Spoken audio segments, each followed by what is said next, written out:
வணக்கம் நேர்களே, இது ஷர்மிளா டாக்கீஸ். நான் உங்கள் டாக்டர் ஷர்மிளா. 2 நாள் முன்னால தான் ஒரு வீடியோ போட்டேன். அதாவது ஒரு திரைப்படத்துடைய தாக்கம் எந்த அளவுக்கு இன்னைக்கு இருக்கக்கூடிய இளைய சமுதாயத்துல இருக்கு. அவங்கள எப்படி வன்முறையை நோக்கி தூண்டுது அப்படிங்கிறத பத்தி நாம பேசணும். இன்னைக்கே சோஷியல் மீடியால இன்னொரு வீடியோ வைரல் ஆகி மிகப்பெரிய ஒரு அதிர்வை ஏற்படுத்தியிருக்குது. அதாவது கோயம்புத்தூரில் இருக்கக்கூடிய ஒரு தனியார் பொறியியல் கல்லூரி ஹிந்துஸ்தான் என்ஜினியரிங் காலேஜ்ல 3வது ஆண்டு சிவில் என்ஜினியரிங் படிக்கக்கூடிய மாணவர் அமுதன். இவருக்கு 19 வயசு தான் ஆகுது. இன்னைக்கு அந்த குழந்தை உயிரோட இல்ல. இதற்கான காரணம் பல்வேறு காரணங்கள் சொல்லப்படுது. இந்த குழந்தையை இழந்து வாழக்கூடிய பெற்றோர் என்ன சொல்றாங்கன்னா, ஹாஸ்டல்ல இருந்த எந்தெந்த மாணவர்கள் ட்ரக்ஸ் பயன்படுத்துறாங்க அப்படிங்கிற அந்த தகவல காலேஜ் நிர்வாகத்துக்கு இவர் சொல்லிட்டாரு. அந்த விஷயம் எப்படியோ வெளியில லீக் ஆகி மாணவர்களுக்கு தெரிய வந்ததுனால இவரை தாக்கி இவரை கொன்னுட்டாங்க அப்படின்னு சொல்றாங்க. ஆனா காவல்துறை தரப்பில் சொல்லக்கூடிய வெர்ஷன் வேறையாக இருக்கிறது. அதாவது அதே கல்லூரியில் படிக்கக்கூடிய 2ஆம் ஆண்டு மாணவர் ஒருத்தருடைய வீட்டுக்கு போய் முகமூடி போட்டுக்கிட்டு அந்த இருக்கக்கூடிய செல்போனை இவங்க திருடியிருக்காங்க.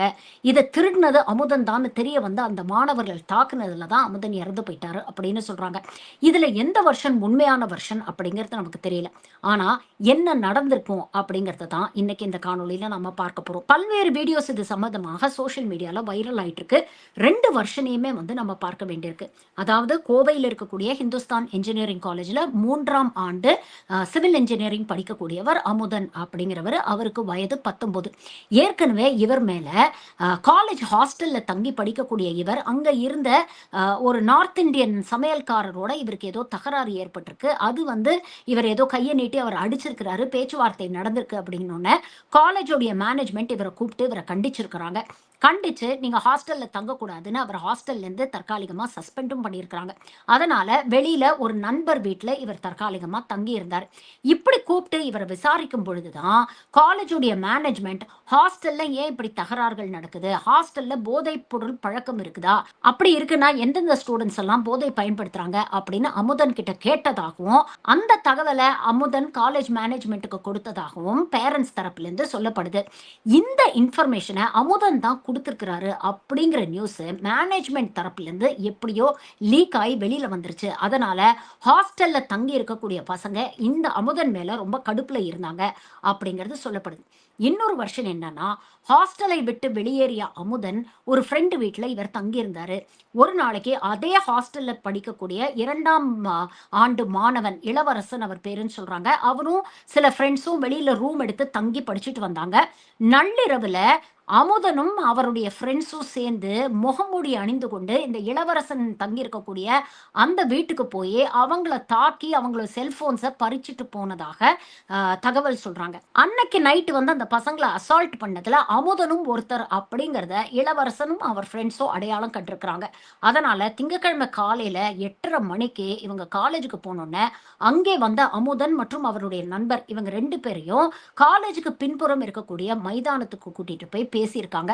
பேச்சுவார்த்தை கைகலப்பா மாறி இருக்கு. அதுல இந்த மாணவர்கள் கிட்டத்தட்ட 10க்கும் மேற்பட்டோர் அமுதனையும் அவருடைய நண்பர்களையும் சரமாரியா தாக்கியிருக்கிறாங்க.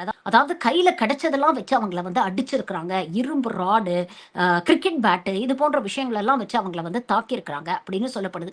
அவங்க கிட்ட இருந்து எப்படியோ தப்பிச்சு 10 மணி வாக்குல அமுதன் தான் தங்கி இருந்த வீட்டுக்கு சேர்ந்திருக்கிறார். சேர்ந்த கொஞ்ச நேரத்துல அவர் கடுமையான மூச்சு திணறல் ஏற்பட்டிருக்கு. உடனே நண்பர்கள் அவர் ஹாஸ்பிட்டல் கூட்டிட்டு போனோம் அப்படின்னு முயற்சி பண்ணியிருக்கிறாங்க. ஆனா ட்ரீட்மெண்ட் பலன் இல்லாமல் அமுதன் இறந்து விட்டார். அந்த ஹாஸ்பிட்டல் வாசல்ல அமுதனுடைய பெற்றோர் கதறக்கூடிய இந்த வீடியோவை பார்க்கும்போது உண்மையிலேயே ரொம்ப மனசுக்கு வருத்தமா இருக்கு. அமுதனுடைய பெற்றோர் நேரடியா காலேஜ் மேனேஜ்மெண்ட் மேல குற்றச்சாட்டு வைக்கிறாங்க. அதாவது இவங்க அமுதன் தான் இந்த இன்ஃபர்மேஷனை கொடுத்தாரு, யார் யார் ட்ரக்ஸ் யூஸ் பண்றாங்க அப்படிங்கிற இன்ஃபர்மேஷனை கொடுத்துட்டாரு, அது இவங்க வெளியில லீக் பண்ணிட்டாங்க. அப்போ காலேஜ் மேனேஜ்மெண்ட் அமுதனை ப்ரொடெக்ட் பண்ணியிருக்கணும், அவருடைய பாதுகாப்பை உறுதி பண்ணியிருக்கணும். அதை உறுதி செய்ய இவங்க தவறிட்டாங்க.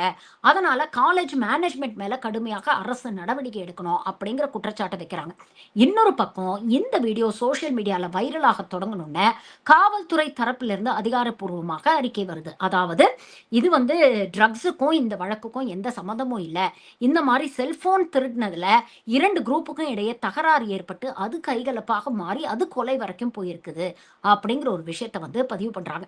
இதுல எது உண்மையான வெர்ஷன் அப்படிங்கிறத முதல்ல இந்த அரசாங்கமும் காவல்துறையும் வெளிப்படையா ஒரு பிரஸ் மீட் நடத்தி மக்கள் கிட்ட கொண்டு போய் சேர்க்கணும். ஏன்னா இது எந்த கட்டத்துக்கு வந்திருக்கு அப்படின்னா, அமுதனுடைய பெற்றோர் வந்து பேசும்பொழுது சொல்றாங்க, எங்களுக்கு வந்து பயமா இருக்கு. பசங்கள நம்ம ஊர் விட்டு ஊர் காலேஜுக்கு அனுப்புறோம். ஹாஸ்டல்ல தங்கி படிக்கிறாங்க. அவங்க பாதுகாப்பா இருப்பாங்க, சேஃபா இருப்பாங்க அப்படின்னு காலேஜ் மேனேஜ்மெண்ட்ட நம்பி தானே நாம அனுப்புறோம். லட்சமா ஃபீஸ் வாங்குறீங்களே! ஆனா, அந்த ஃபீஸுக்கு ஏத்தா மாரி இந்த மாணவர்களுடைய, எங்க பிள்ளைங்களுடைய பாதுகாப்ப நீங்க உறுதி செய்ய வேண்டாமா? அப்படிங்கிற கேள்விய எழுப்பியிருக்காங்க. ஒரு காலேஜ் ஹாஸ்டலுக்குள்ள எப்படி இப்படி போதைப் பொருட்கள் நடமாடுது? அப்படிங்கிற கேள்விய எழுப்பியிருக்காங்க. இந்த வீடியோவ சோசியல் மீடியால பகிர்ந்த பல பேர் வந்து என்ன சொல்றாங்கன்னா, இந்த காலேஜ் மட்டும் இல்ல, கோயம்புத்தூர்ல இருக்கக்கூடிய பல கல்லூரிகளில் தங்கி ஹாஸ்டல் விடுதிகளில் தங்கி படிக்கக்கூடிய மாணவர்கள் நெறைய பேர் இந்த மாரி போதை பழக்கத்துக்கு அடிமையாயிருக்கிறாங்க. இது கோயம்புத்தூர்ல மட்டும் இல்ல, பொதுவாவே தமிழ்நாட்டுல இருக்கக்கூடிய பல கல்லூரி ஹாஸ்டல்ஸ்ல இதுதான் நடந்துகிட்டு இருக்கு. அப்படிங்கிறத பதிவு பண்றாங்க. கடந்த திமுக ஆட்சி காலத்திலயும் பல தனியார் கல்லூரிகள்ல ஹாஸ்டல்ஸ்ல போய் எப்படி கிலோ கணக்குல கஞ்சாலாம் பறிமுதல் பண்ணாங்க. எப்படி காலேஜ் ஸ்டூடண்ட்ஸ் வந்து லெபார்டரி மாரி அவங்க தங்கி இருக்கக்கூடிய அந்த வீடுகள்லயே வந்து கஞ்சா செடிலாம் வளர்த்துக்கிட்டு இருந்தாங்க அப்படிங்கிற விஷயங்களெல்லாம் நம்ம பார்த்தோம். கடந்த ஆட்சியாக இருந்தாலும் சரி, இந்த ஆட்சியாக இருந்தாலும் சரி, போதைப் பொருள் அப்படிங்கிறது ஒரு மிகப்பெரிய ஒரு இஷ்யூவாக இன்னைக்கு இருந்துகிட்டு இருக்கு. இத அட்ரஸ் பண்ண தாவேக அரசு என்னென்ன நடவடிக்கைகள் எடுத்திருக்காங்க அப்படிங்கிற கேள்வியும் நம்ம தொடர்ந்து கேட்க வேண்டியிருக்கு. ஏன்னா, கடந்த ஆட்சி காலத்துல இப்ப இருக்கக்கூடிய மாண்புமிகு முதலமைச்சர் விஜய் அவர்கள் கடந்த ஆட்சிய கடுமையா விமர்சனம் பண்ணாரு. அதாவது போதைப் பொருள் நடமாட்டத்துக்கே திமுக அரசு தான் காரணம். இத அவங்க கட்டுப்படுத்த தவறிட்டாங்க. இந்த மாதிரி போதை பழக்கத்த கட்டுப்படுத்தாததுனால தான் சட்டம் ஒழுங்கு பிரச்சனைகள் அதிகமாயிருக்கு. அப்படிங்கிற ஒரு குற்றச்சாட்ட வச்சாரு. ஆனா இன்னைக்கு ஆட்சி மாறிடுச்சே தவிர, காட்சி மாறல அப்படிங்கிறது தான் நிதர்சனமான உண்மை. கடந்த 3 மாதத்துல நீங்க பார்த்தீங்கன்னா, தொடர்ந்து இது போன்ற சம்பவங்கள் பல நாம கேள்விப்பட்டுட்டோம். எனக்கு இன்ஃபாக்ட் நல்லா ஞாபகம் இருக்கு. தேர்தல் பிரச்சாரத்தின் போது ஒரு மேடையில முதலமைச்சர் விஜய் அவர்கள் பேசுறார். ஆட்சிக்கு வந்த அடுத்த நிமிஷம் நான் இந்த விஷயம்லாம் பண்ணுவேன் அப்படின்னு சொல்லிட்டு 3 முக்கியமான விஷயங்கள சொல்றார். அதுல 1 200 யூனிட் எலக்ட்ரிசிட்டி ஃப்ரீயா குடுப்பேன்னு சொன்னாரு. இன்னைக்கு 200 யூனிட் எலக்ட்ரிசிட்டி ஒரு பக்கம் ஃப்ரீயா குடுத்தாலும், இன்னைக்கு ஈபி பில் எல்லாம் அதிகரிச்சிருச்சு அப்படின்னு மக்கள் வீதிக்கு வந்து போராடுறாங்க. இன்னைக்கு காலையில சுட சுட என்ன செய்தி வந்திருக்குன்னா, ப்ராப்பர்ட்டி டாக்ஸ் கிட்டத்தட்ட 4லிருந்து 5 மடங்கு அதிகமாயிடுச்சு. ஏற்கனவே ட்ரோன் மூலமா சென்னை மாநகராட்சி ஆய்வுகள்லாம் நடத்தி, நாங்க வந்து இந்த கார்ப்பரேஷன் டாக்ஸ சீரமைச்சிருக்கிறோம் ப்ராப்பர்ட்டி டாக்ஸ அப்படின்னுலாம் அவங்க சொன்னாங்க. ஆனா இன்னைக்கு பல பேர் சோசியல் மீடியால பதிவு போட்டுட்டு இருக்காங்க. ப்ராப்பர்ட்டி டாக்ஸ் ரூ. 5,000 வந்த இடத்துல எனக்கு இன்னைக்கு ரூ. 28,000 வந்திருக்குது அப்படின்னு அதிர்ச்சியோட பல பேர் இது போன்ற பதிவுகள போடுறத நாம பார்க்கிறோம். ஃபர்ஸ்ட் அந்த ப்ராமிஸ் பண்ணாரா? 2வது என்ன சொன்னார்ன்னா, மகளிருக்கான விடியல் பயணம் அப்படின்னு திமுக கொண்டு வந்த திட்டத்த தமிழ்நாடு பூரா நான் விரிவுபடுத்துவேன். தமிழ்நாட்டுல எந்த பாயிண்ட்லேருந்து எந்த பாயிண்ட் வரைக்கும் பெண்கள் இலவசமாக அரசு பேருந்துகளில் பயணம் செய்யலாம் அப்படின்னு சொன்னாரு. ஆனா இன்னைக்கு அந்த விடியல் பயணத்துல இருக்கக்கூடிய விடியலையே எடுத்துட்டாங்க அப்படிங்கிறத நம்மளால பார்க்க முடியுது. அந்த திட்டத்த தமிழ்நாடு முழுவதும் விரிவுபடுத்துவேன் அப்படின்னு சொன்ன விஜய், அத பத்தி இப்ப கண்டுக்கிறதே இல்ல. அத பத்தி பேசுறதே இல்ல. 3வது தான் மிக முக்கியமான ஒரு விஷயம் சொன்னாரு. அதாவது சட்டம் ஒழுங்கு திமுக ஆட்சி காலத்துல சீர்குலைஞ்சு போச்சு. என்னுடைய ஆட்சி வந்தா சட்டம் ஒழுங்குல எந்த சமரசமும் இருக்காது. பெண்கள் பாதுகாப்பை உறுதி செய்ய, பெண்களுக்கு எதிராக நடக்கக்கூடிய வன்கொடுமைகளை தடுத்து நிறுத்த, போதைப் பொருள் நடமாட்டத்தை கட்டுப்படுத்த, போதை இல்லா தமிழகத்தை உருவாக்க, நாங்க முதல் சட்டமன்ற கூட்டத்தொடரிலேயே இதற்கான சிறப்பு சட்டத்தை கொண்டு வருவோம் அப்படின்னு சொன்னாரு. ஆனா, இன்னைக்கு 2வது சட்டமன்ற கூட்டமும் நடந்துருச்சு. இது சம்பந்தமாக சிறப்பு சட்டம் எதுவும் இவங்க கொண்டு வரதா தெரியல. ஆட்சிக்கு வந்த உடனே ஒரு சிங்கப்பெண் அதிரடிப்படை அப்படின்னு ஒண்ணு அமைச்சாங்க. நேத்து சோசியல் மீடியால பார்த்தா பிரேக் டவுன் ஆன ஒரு பஸ்ஸ பின்னால இருந்து முட்டு கொடுத்து தள்ளிட்டு இருக்காங்க சிங்கப்பெண் அதிரடிப்படையை சேர்ந்தவர்கள். இதுக்கு தான் ஒரு அதிரடிப்படை அமைச்சீங்களா அப்படிங்கிற கேள்வியை நாம கேட்க வேண்டியிருக்கு. சிங்கப்பெண் அதிரடிப்படை அமைச்சதுக்கு அப்புறம் பெண்களுக்கு எதிரான வன்கொடுமைகள் குறைஞ்சிருக்கா? அதுல சிங்கப்பெண் அதிரடிப்படையுடைய பார்ட்டிசிபேஷன் எவ்வளவா இருந்திருக்கு? இது போன்ற கேள்விகளும் சோசியல் மீடியால மக்கள் கேட்டுக்கிட்டு இருக்கிறாங்க. ஒரு வாரம் 10 நாளைக்கு முன்னால தாவேகாவை சேர்ந்த ஒரு பெண், அவங்க தாவேகாவுக்கு ரொம்ப ஆதரவா பேசினவங்க, தாவேகால உறுப்பினரா இருக்கிறவங்க, அவங்க ஒரு பதிவு போடுறாங்க. சிங்கப்பெண் அதிரடி படையெல்லாம் வந்துருச்சுன்னு நான் ரொம்ப சந்தோஷப்பட்டேன். ஆனா என் மேலேயே ஒரு தாக்குதல் நடந்ததுன்னு சிங்கப்பெண் அதிரடி படைய கான்டாக்ட் பண்ணணும்னு முயற்சி பண்ணா, அவங்க ஃபோனையே எடுக்க மாட்டேங்கிறாங்க. என்னால அவங்கள கான்டாக்டே பண்ண முடியல அப்படின்னு அவங்க மென்ஷன் பண்றாங்க. இன்னொரு பக்கம் இந்த போதைப் பொருள் நடமாட்டத்தை கட்டுப்படுத்த கிட்டத்தட்ட 65க்கும் மேற்பட்ட சிறப்பு படைகள் அமைக்கப்படும். அதுல கிட்டத்தட்ட 2300 நபர்கள் வந்து நாங்க இன்கல்கேட் பண்ணுவோம் புதுசா அப்படின்னு சொன்னாங்க. உண்மையிலேயே அப்படி 65க்கும் மேற்பட்ட அதிரடி படைகள் நீங்க உருவாக்கி இருந்தீங்கன்னா, இது போன்ற பள்ளி, கல்லூரிகள்ல எப்படி சர்வசாதாரணமா இந்த போதைப் பொருள் நடமாடிக்கிட்டு இருக்கு? ஒரு பள்ளிக்கூட மாணவன்ங்க, அந்த குழந்தைக்கு மிஞ்சி போனா ஒரு 12 வயசு இருக்கும். அதுக்கு மேல இருக்கிறதுக்கான வாய்ப்புகளே இல்ல. அந்த குழந்தை சக மாணவர்கள்கிட்டயும், ஆசிரியர்கள்ட்டயும் எப்படி பிஹேவ் பண்றாரு அப்படிங்கிறத பாருங்க. உண்மையிலேயே அச்சத்தை ஏற்படுத்துது, வருத்தத்தை ஏற்படுத்துது. இன்னைக்கு ஆசிரியர்களோட கையெல்லாம் கட்டப்பட்டிருக்கு. சும்மா ஆசிரியர்கள் மாணவர்களுக்கு எதிரா கடுமையான 2 சொற்கள் பயன்படுத்தினாலே, இன்னைக்கு சோசியல் மீடியால அத வீடியோ எடுத்து வைரல் பண்ணி, ஆசிரியர்கள கேள்வி கேட்கிறாங்க. ஆனா இந்த காணொளியில இந்த மாணவன் சக மாணவர்களை எப்படி அடிக்கிறாரு, ஆசிரியர்களை எப்படி எடுத்தெறிஞ்சு பேசுறாரு, மரியாதை இல்லாம பேசுறாரு அப்படிங்கிறத பாருங்க. இது போன்ற குணாதிசயங்கள் எங்க இருந்து வருது? இதற்கு முக்கியமான ஒரு காரணமாக இன்னைக்கு இருக்கக்கூடிய திரைப்படங்களும் இருக்கு. இததான் 2 நாள் முன்னால இருக்கக்கூடிய காணொளியில நான் பேசினேன்.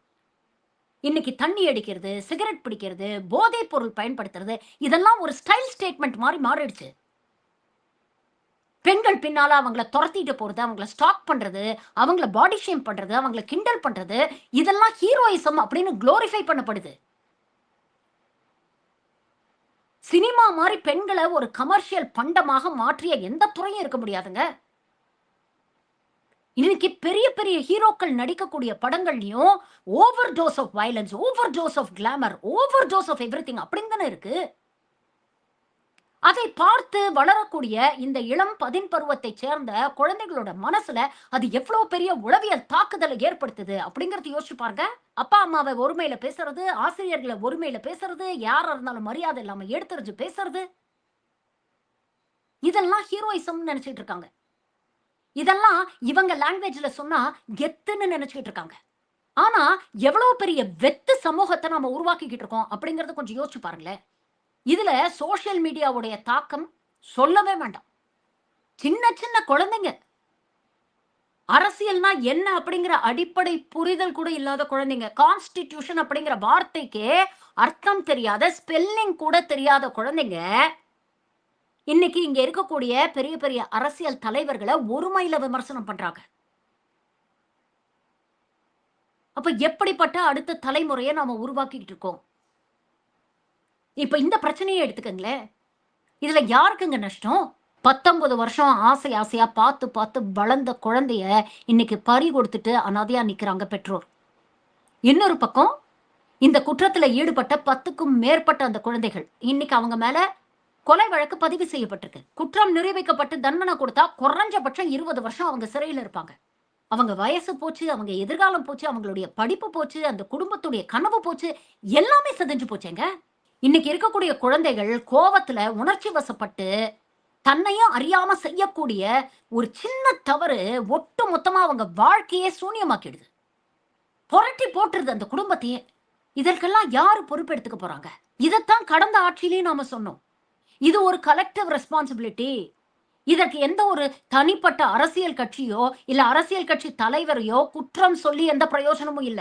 இங்க எல்லாரும் கவனமா இருக்கணும். வீட்டுல இருக்கக்கூடிய பிள்ளைங்க ஆரோக்கியமா இருக்கிறாங்களா அப்படிங்கறத ஒரு பெற்றோர் கண்காணிக்க வேண்டிய பொறுப்பு அவங்களுக்கு இருக்கு. பிள்ளைங்க கிட்ட தயவு செஞ்சு பேசுங்க. அவங்க வாழ்க்கையில என்ன நடக்குது அப்படிங்கறத அவங்க கூட ஃப்ரெண்ட்ஸோட ஃப்ரெண்ட்ஸா இருந்து அவங்க கிட்ட பேசுங்க. பேசினாதான் நம்ம பெற்றோர்கிட்ட எதுவா இருந்தாலும் நம்ம பகிர்ந்துக்கலாம் அப்படிங்கிற ஒரு நம்பிக்கை அவங்களுக்கு வரும். குழந்தைங்க ரொம்ப நேரம் கதவை போட்டுக்கிட்டு ரூமுக்குள்ளேயே இருக்கிறாங்க, ரொம்ப நேரம் செல்போன்ல டைம் ஸ்பெண்ட் பண்றாங்கன்னா அவங்க யாரோட பேசுறாங்க, யாரோட வந்து கான்டாக்ட்ல இருக்கிறாங்க, என்ன மாதிரி வெப்சைட்ஸ் ஆக்சஸ் பண்றாங்க அப்படிங்கறத தயவு செஞ்சு கண்காணிங்க. ஹாஸ்டல்ல தங்கக்கூடிய பசங்க அப்படின்னா மேனேஜ்மெண்ட்டுக்கு ஒரு ரெஸ்பான்சிபிலிட்டி இருக்கு. பெற்றோர் உங்களை நம்பிதானே லட்சக்கணக்கில் ஃபீஸை கட்டி குழந்தைங்களை கொண்டு வந்து ஹாஸ்டல்ல விடுறாங்க. அப்ப அந்த ஹாஸ்டல நாம ஒரு பாதுகாப்பான இடமா மெயின்டைன் பண்றோமா அப்படிங்கறத பார்க்க வேண்டியது அந்த காலேஜ் மேனேஜ்மெண்ட் தானே. அப்ப இந்த காலேஜ் மேனேஜ்மெண்ட்டும் இன்னைக்கு தங்களுடைய கடமையில இருந்து தவறிட்டாங்க அப்படின்னு தானே நம்ம பார்க்கணும். ஒரு செய்தி வந்தா அதை சென்சேஷனலைஸ் பண்ணி நியூஸ் போடக்கூடிய மீடியா அந்த செய்தியில எந்த அளவுக்கு உண்மை இருக்கு அப்படிங்கறத 1க்கு 2 தடவை வெரிஃபை பண்ணிட்டு இந்த நியூஸ் போட வேண்டாமா? பெற்றோர்கள் ஒரு வருஷன் சொல்றாங்க, மீடியா ஒரு வருஷன் சொல்லுது, காவல்துறை ஒரு வருஷன் சொல்லுது. அப்ப இதுல யார் சொல்றது உண்மை அப்படின்னு நாம எப்படி நம்புறது? யாராவது ஒருத்தர் ஆட்சிக்கு எதிராக பொய் செய்தி பரப்புனா உடனே அவங்க மீது வழக்கு போட்டு அவங்கள வந்து நீதிமன்றத்துல கொண்டு போய் நிப்பாட்டுறீங்கல்ல. அப்ப இது போன்ற சம்பவங்கள்ல ஒரு தெளிவை கொடுக்க வேண்டிய கடமை அந்த காலேஜ் மேனேஜ்மென்ட்க்கு, காவல்துறைக்கும், அரசுக்கும் இல்லையா? ஒரு பிரஸ் மீட் நடத்துங்க. உண்மை என்ன அப்படிங்கறத வெளிப்படையா சொல்லுங்க. எதனால இந்த குற்றம் நடந்தது? இதுல யாரு பாதிக்கப்பட்டவங்க? யாரு குற்றவாளிகள்? என்ன நடவடிக்கை இதுவரைக்கும் எடுத்திருக்கிறீங்க? இதெல்லாம் மக்களுக்கு தெளிவுபடுத்துங்க. சிறப்பு அதிரடி படைகள் அமைச்சா மட்டும் பத்தாது. அவங்கெல்லாம் எவ்ளோ எஃபெக்டிவா இயங்குறாங்க? எந்த அளவுக்கு எஃபெக்டிவா கிரவுண்ட்ல நம்ம கொண்டு வந்த சட்டங்களை இம்ப்ளிமெண்ட் பண்றாங்க அப்படிங்கறத உறுதி செய்யறதும் ஒரு அரசாங்கத்தோட கடமை இல்லையா? அடுத்த தலைமுறை எதை நோக்கி போகுது அப்படின்னு நினைக்கும்போது உண்மையிலேயே வருத்தமாக இருக்கு. மாண்புமிகு முதலமைச்சர் திரு விஜய் அவர்கள் கிட்ட இத நான் கோரிக்கையாவே வைக்கிறேன். இன்னைக்கு இருக்கக்கூடிய இளைய தலைமுறை உங்கள மிகப்பெரிய ஒரு ரோல் மாடலா பார்க்குறாங்க. ஒரு மிகப்பெரிய இன்ஸ்பிரேஷனா உங்கள பார்க்குறாங்க. நீங்க மிகப்பெரிய மாற்றத்த கொண்டு வருவீங்க அப்படின்னு உங்க மேல அசாத்தியமான, அசைக்க முடியாத நம்பிக்கை வச்சிருக்கிறாங்க. தயவு செஞ்சு இதுல நீங்க தனிப்பட்ட முறையில நேரடியா உங்க கவனத்தை செலுத்தணும். மாற்றம், மாற்றம் அப்படின்னு மேடையில பேசினா மட்டும் போதாது சார்.